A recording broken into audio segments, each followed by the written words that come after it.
Alex buys a rental property. Jimmy puts the same money into index funds. Both think they made the smarter choice, but both are wrong. One forgot to count the hours, the other forgot to count the zeros.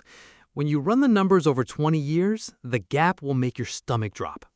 Alex and Jimmy both have $50,000 saved. Both earn $55,000 a year. Same age, same city, same starting point. The only difference? What they do with that 50 grand. Therefore, Alex uses his as a 20% down payment on a $250,000 rental property, 30-year mortgage at 7%, monthly payment $1,330. Tenant pays $1,800. On paper, that's $470 a month profit. Alex feels like a genius. But Jimmy drops the same $50,000 into a total stock market index fund. No leverage, no tenants. He sets up an automatic $300 monthly contribution and forgets about it. His coworkers nod politely. Nobody's impressed. On day one, Alex has a house, a tenant, and a story for dinner parties. Jimmy has a brokerage account and a confirmation email. In terms of how it feels, it's not even close. But feelings and math are two very different things. For the first few years, Alex is living the landlord dream. Rent checks hit on the first. He drives past and thinks, I own that. He's claiming mortgage interest and depreciation, building equity, watching values tick up. Everything feels real, tangible, smart. Jimmy logs in once a quarter. Up a little, down a little, up a little more. Year one, $50,000 grows to $55,000. Year two, $61,000. No key in his pocket, no tenant texting, just a number on a screen. The social proof alone makes Alex feel like he's winning by a mile. Look, I'm not here to tell you real estate is bad or stocks are good. I'm here to show you what the math actually looks like. Sounds great, but here comes reality. Property taxes, $3,000 a year. Insurance, $1,500.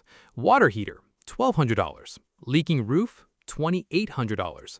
1 month of vacancy, $1,800 lost rent plus $600 to clean and relist. Property management.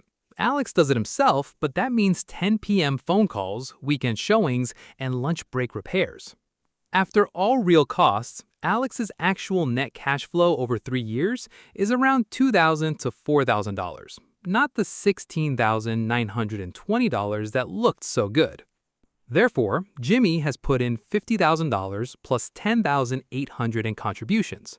At roughly 10% annual return, his portfolio sits at about $76,000. 0 hours, 0 calls, 0 emergencies. But Alex still has leverage. His $250,000 property, appreciating 3 to 4% a year, is now worth $270,000 to $280,000. His equity? $55,000 to $65,000. That's the power of leverage, the one advantage stock investors can't easily replicate. Here's the angle nobody covers. The rent check is the number everyone talks about, the YouTube thumbnail number, the barbecue number. But what nobody talks about is everything that comes out before you keep anything. Vacancy, 1 month empty per year, a full mortgage payment with 0 income. Maintenance, budget 1 to 2% annually. On $250,000, that's $2,500 to $5,000. Some years a $200 faucet, others a $7,000 HVAC. Capital expenditures. Roofs last 20 to 25 years. Furnaces 15 to 20 years. Water heaters 10 to 12 years. Guaranteed $5,000 to $15,000 chunks.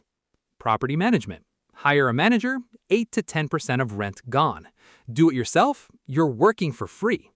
Bad tenants. A non-payer can cost 3 to 6 months of lost rent plus legal fees. One event erases an entire year's profit. None of this shows up in the $470 a month cash flow, but it shows up eventually. By year 5, Alex is on his 3rd tenant. Replace the roof for $8,500. Plumbing emergency, $1,400. He's raised rent to $1,950, but taxes and insurance went up too. His actual cash-on-cash return, 3 to 5% after expenses, not the 20% he bragged about. Jimmy is still doing nothing. his portfolio $135,000 to $150,000 by year 7. He didn't pick stocks, he didn't time the market, he just didn't touch it. Therefore, Alex's wealth is growing, but slowly after expenses, with constant attention. Jimmy's wealth is growing in a curve, slowly at first, then faster. Compounding is boring for 5 years, but astonishing for the next 15. By year 10, Alex's property is worth $335,000 to $350,000. His equity, $170,000 to $184,000. Total out-of-pocket beyond down payment, $20,000 to $35,000. Impressive. Jimmy's portfolio, approximately $165,000 to $180,000. He put in $86,000 total. The rest is pure compounding growth. No debt, no tenants, no 2 a.m. calls. At year 10, they're surprisingly close. Alex might be slightly ahead. But Alex spent hundreds of hours managing, took on hundreds of thousands in debt, concentrated everything in a single zip code. Jimmy diversified across thousands of companies and never lost a night of sleep. By year 20, Alex's property is worth $450,000 to $500,000. His equity, $400,000 to $500,000. But after 20 years of maintenance, repairs, turnover, taxes, insurance, and at least one major renovation, his net cash flow profit might be $40,000 to $80,000 above what he spent. Jimmy's portfolio at 10% with $300 monthly contributions is approximately $420,000 to $460,000. Total contributions $122,000. The other $300,000 plus is pure compounding. No debt, no tenants, no 2 a.m. calls. They end up in the same ballpark, $400,000 to $500,000 each. But Alex worked for his. Jimmy waited for his. Alex had stress, concentration, and illiquidity. Jimmy had volatility, but liquidity and freedom. Therefore, if Jimmy increased his contribution to $500 a month, his 20-year portfolio jumps to $550,000 to $600,000. In stocks, increasing contributions has a multiplied compounding effect. In real estate, it usually means another mortgage and double the workload. But if I only showed real estate downsides, I'd be doing what stock influencers do. Stocks have real risks. In 2008, the market dropped 37%. In March 2020, it dropped 34% in a month. Most retail investors panic sell during crashes, locking in losses. There's no cash flow. Index funds don't send the monthly check. Dividends exist, but on a total market fund, you're looking at 1.5 to 2% yield. On $150,000, that's about $200 a month, not replacing anyone's income. No leverage. Jimmy used $50,000 to control $50,000. Alex used $50,000 to control $250,000, 5-to-1 leverage. That's why real estate creates more millionaires in many surveys. And no depreciation tax shelter. Real estate investors can deduct a building's theoretical decline, even as it appreciates. Stock investors can't. Real estate wins in specific situations. If monthly rent is at least 0.8 to 1% of purchase price, cash flow works from day one.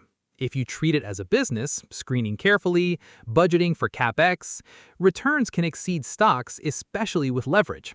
House hacking can reduce your housing costs to near zero, and 1031 exchanges let you defer capital gains taxes by rolling profits into new properties, growing tax-free in ways stocks can't match. Real estate isn't bad, it's misunderstood. Alex and Jimmy both walked away thinking they made the smart play. Neither mapped out what this costs, in dollars, in time, in stress, and in risk. The real trap isn't real estate or stocks. The real trap is picking either based on a YouTube headline, a podcast clip, or something your uncle said, without running the full numbers for your situation. So the next time someone tells you real estate always wins or stocks always win, ask them one question. Did you include everything? Because the answer that includes everything is the only answer that matters.